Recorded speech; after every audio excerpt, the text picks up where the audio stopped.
नमस्ते बच्चों। आज हम एक बहुत ही इंटरेस्टिंग और इमोशनल कहानी पढ़ने वाले हैं जिसका नाम है अडोल्फ। ये कहानी D.H. लॉरेंस ने लिखी है और ये एक छोटे से जंगली खरगोश की है। सौम्या, आप सब जानते हैं कि जब हमारे पापा रात की ड्यूटी करके आते हैं तो कैसा माहौल होता है ना? कहानी में भी यही होता है। जब नरेटर के पापा रात की शिफ्ट से बसंत की सुबह घर आते थे तो वो काले और थके हुए होते थे। एक तरफ रात की कालीमा और थकान है जो पापा लेकर आ रहे हैं, दूसरी तरफ बच्चे हैं जो अपनी नाइट ड्रेस में हैं और खुशी खुशी दिन की शुरुआत कर रहे हैं।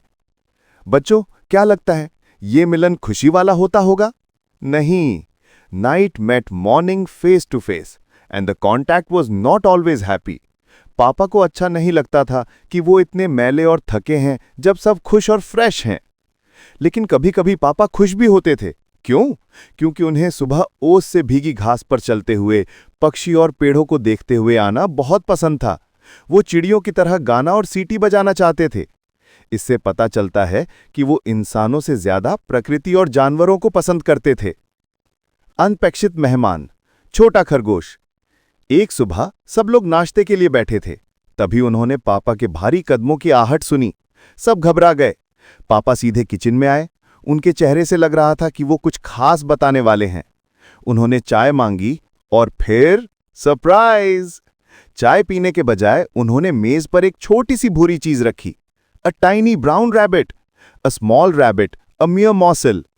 इतना छोटा खरगोश, वो ब्रेड के पास एकदम शांत बैठा था जैसे कोई खिलौना हो। बच्चों की तो खुशी का ठिकाना नहीं रहा। Is it alive? Can you feel its heart beat? पापा ने रहस्यमयी ढंग से हंसकर बताया कि उन्हें यह खरगोश रास्ते में मिला था। अब यहां पर आती है मां। मां ने तुरंत पूछा, is it a wild one? Then why did you bring it? मां को पता था कि जंगली जानवर घर में जिंदा नहीं रहते और फिर से रोना धोना शुरू हो जाएगा। लेकिन बच्चों ने जोरदार विरोध किया। He had to bring it. It's not big enough to live by itself. It would die. पापा ने बताया कि उन्हें रास्ते में मरी हुई मां खरगोश और 3 मरे हुए छोटे खरगोश मिले थे। सिर्फ यही एक जिंदा बचा था, लेकिन चल फिर नहीं रहा था। मां ने गुस्से से पापा को याद दिलाया कि पहले भी वो ऐसे जंगली जानवर ला चुके हैं जो दुखी होकर मर गए और घर में तूफान यानी कि storms of tears and trouble आया था। बच्चों का दिल बैठ गया, हार्ट सैंक। अडोल्फ की उदासी और अलगाव। बच्चों, अब शुरू होता है असली संघर्ष। उन्होंने खरगोश को गर्म दूध दिया, उसके होंठों पर लगाया, लेकिन वो टस से मस नहीं हुआ। वो एकदम स्थिर बैठा था, जैसे वो कहीं दूर किसी गहरी बिल में छिप गया हो, बेखबर। बच्चों के मन में प्यार था, लेकिन उन्होंने महसूस किया useless to love it, to yearn over it. उन्हें लगा कि ये छोटा जंगली जानवर प्यार को स्वीकार नहीं कर पाएगा। वो तो प्यार के आगे और ज्यादा शांत और घुटन महसूस करने लगा था। इसलिए नरेटर ने एक सख्त नियम बनाया। खरगोश से बात नहीं करनी है, उसे देखना भी नहीं है। उसे एक फ्लैनल के कपड़े में लपेटकर ठंडे पार्लर में रख दिया गया ताकि उसे अकेलापन मिले। उम्मीद की नई सुबह। अगले दिन स्कूल के बाद जब उन्होंने पार्लर में जाकर देखा तो खरगोश थोड़ा सा हिला हुआ था। वो फ्लैनल से बाहर आ गया था। शाम तक भी वो शांत था। घर में निराशा छाई हुई थी और मां गुस्से में थी। नरेटर ने सोचा कि शायद उसे बिल जैसा माहौल चाहिए, तो उन्होंने उसे पुराने पिट सिंगलेट में लपेटा और स्कलरी के चूल्हे के नीचे रख दिया। 4-5 कटोरी में दूध रखा ताकि वो कहीं भी जाए तो खाना मिल जाए। फिर सबने प्रार्थना की कि वो जिंदा रहे। अगली सुबह फाइनली बच्चों, मिरेकल हुआ। नरेटर ने दरवाजा खोला तो एक हल्की सी खलबली सुनाई दी। जमीन पर दूध के छींटे थे। कटोरियों में खरगोश की छोटी छोटी गोलियां थी। मिरेकल! और वो शरारती मिस्क्रिएंट कहां था? एक जूते के पीछे।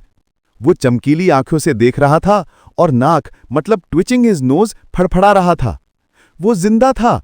बच्चों ने खुशी से पापा को बताया और शाम होते होते वो छोटा सा जीव पूरी तरह से पालतू हो गया। बच्चों ने उसका नाम रखा अडोल्फ। परिवार ने तय किया कि अडोल्फ बहुत छोटा है, इसलिए वो पिंजरे में नहीं बल्कि पूरे घर में यानी कि at large in the house में रहेगा। मां ने विरोध किया, लेकिन उसकी नाटकीयता यानी कि tiny pills on the bed ने बच्चों को मोहित कर लिया। अडोल्फ पूरे घर में टनलिंग और क्रेनिंग करके अपना राज चलाने लगा। सबसे फन पार्ट, अडोल्फ मेज पर बैठकर परिवार के साथ खाना खाता था। वो दूध पीता था, अपनी मूछें यानी कि विस्कर्स हिलाता था और उसे चीनी बहुत पसंद थी। जब उसने चीनी के कटोरे में झांका और लंप उठाने की कोशिश की तो माँ ने मेज पर हाथ मारकर कहा, animals in the sugar bowl. लेकिन इस बात से इलेक्ट्रिक अडोल्फ यानी कि जैसे बिजली वाला इतना खुश हुआ कि उसने अपनी पिछली टांगें यानी कि हाइंड क्वार्टर्स हिलाई और एक कप गिरा दिया। और बच्चों, अंत में क्या हुआ? अडोल्फ ने माँ के शूशू को भी नजरअंदाज करना सीख लिया। ये कहानी यहीं खत्म नहीं होती बच्चों, ये तो पहला भाग था। बाद में परिवार ने उसे जंगल में वापस छोड़ दिया जहां वो सच में खुश रह सकता था। और हाँ, अगर आप जानना चाहते हैं कि अडोल्फ का नाम कैसे पड़ा या किसी और जंगली जानवर की कहानी, तो मुझे जरूर बताना। प्रश्न उत्तर, लेट्स रिवाइज। बच्चों, अब जल्दी से मुझे इन सवालों के जवाब बताओ। नरेटर के पिता रात की ड्यूटी से घर कब आते थे? पिता ने अपनी चाय पीने के बजाय मेज पर क्या